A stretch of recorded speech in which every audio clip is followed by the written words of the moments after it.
Excella Vari Global Study Abroad Summit 2023, April 9th, Hotel Haritha Kakatiya, Hanmakonda.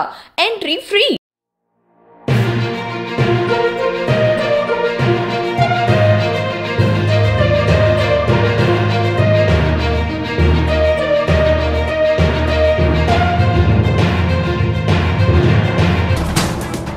Congress మాజీ నాయకుడు నల్లారి కిరణ్ కుమార్ రెడ్డి శుక్రవారం దేశ రాజధానిలో కేంద్ర మంత్రి ప్రహ్లాద్ జోషి సమక్షంలో భారతీయ జనతా పార్టీలో జాయిన్ అయ్యారు.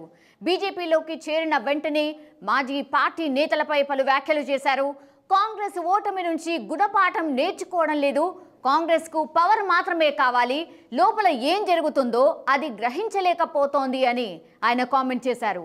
ఏనాడు కాంగ్రెస్ ను వీడతానని ఎప్పుడూ అనుకోలేదని చెప్పారు. నా రాజు తెలివైనవాడు, ఆయన ఏది కూడా సొంతంగా ఆలోచించరు, అలాగే ఒకరు చెప్పేవి కూడా వినరంటూ తన మాజీ పార్టీ నేతలపై విరుచుకుపడ్డారు. వారు మాత్రమే కరెక్ట్ అన్నట్టు మిగతా వారందరూ తప్పు అని అనుకుంటారు. అలాగే పార్టీ యొక్క ఎన్నికల వైఫల్యాలను విశ్లేషించలేకపోతున్నారని ఆయన ఆరోపించారు.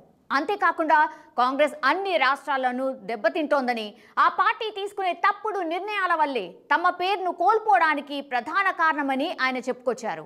2018 తన పార్టీ విఫలమైన తర్వాత అతను తిరిగి కాంగ్రెస్ కు తిరిగి వచ్చాడు, కానీ రాజకీయంగా నిష్క్రియంగా ఉన్నాడు. 2019 లోక్సభ ఎన్నికల సమయంలోనూ ఆంధ్రప్రదేశ్ను దాటుతున్నప్పుడు భారత్ జోడో యాత్రలోనూ అతను నిష్క్రియంగా ఉన్నాడు.